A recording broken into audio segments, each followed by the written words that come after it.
పశ్చిమ గోదావరి జిల్లా తాడేపల్లిగూడెంలో ప్రభుత్వ విప్ ఎమ్మెల్యే బొలిశెట్టి శ్రీనివాస్ కూటమి నేతలు మాజీ సీఎం ఎన్టీఆర్కు నివాళులర్పించారు. బడుగు బలహీన వర్గాల ఆశాజ్యోతి, పేదల ఆకలి తీర్చిన మహానుభావుడు ఎన్టీఆర్ అని నేతలు కొనియాడారు.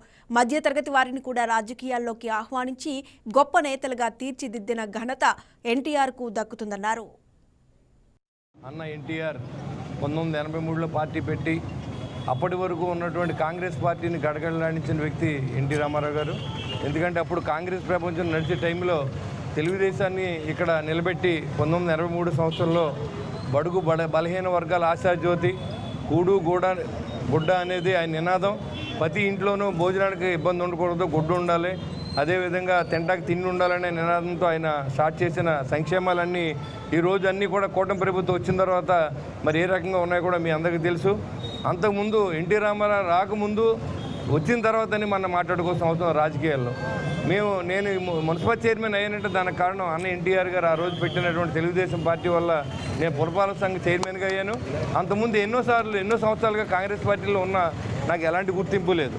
అలాంటిది ఇవాళ తెలుగుదేశం పార్టీలో నేను మున్సిపల్ చైర్మన్ అయిన తర్వాత మళ్ళీ అదే కూటమిలో నన్ను ఎమ్మెల్యేగా గెలిపించిన సోదరులందరికీ, కూటమి సభ్యులందరికీ కూడా పేరు పేరున ఉదయపూర్వ నమస్కారం తెలియజేసుకుంటూ, ఆ మహానుభావుడు ఆ రోజు ఆ పార్టీ పెట్టబట్టే ఈరోజు అన్ని కింద స్థాయి నుంచి కూడా రాజకీయాలు చేసి మళ్ళంటి వాళ్ళు కూడా రాజకీయాల్లోకి వచ్చి మాట్లాడగలుగుతున్నామంటే దానికి కారణం అన్న ఎన్టీఆర్. ఇవాళ 50 ఎకరాలు ఉన్న అప్పలాంటి రైతుకి నాకు తెలిసి మా అమ్మమ్మ గారికి 50 ఎకరాల పొలం ఉంటే తింటాకి తిండి కట్టుకుంటాకి బట్టలు తప్ప ఏమీ లేని పరిస్థితి. ఇవాళ 10 ఎకరాల రైతు కారులో తిరుగుతూ ఉన్నాడు. దానికి కారణం ఎన్టీఆర్. దీంట్లో ఎలాంటి సందేహం లేదు. ఇక్కడే కదా ఉమ్మడి ఆంధ్ర రాష్ట్రం. అప్పుడు తెలంగాణలో కూడా ఇవాళ 5SP బోరు ఫ్రీగా ఇచ్చి మరి అందరికీ కూడా ఆ రోజు ఆయన ఆదర్శంగా నిలిచి ఉచిత కరెంట్ ఇచ్చిన ప్రప్రథముడు భారతదేశంలో ఎన్టీ రామారావు గారు.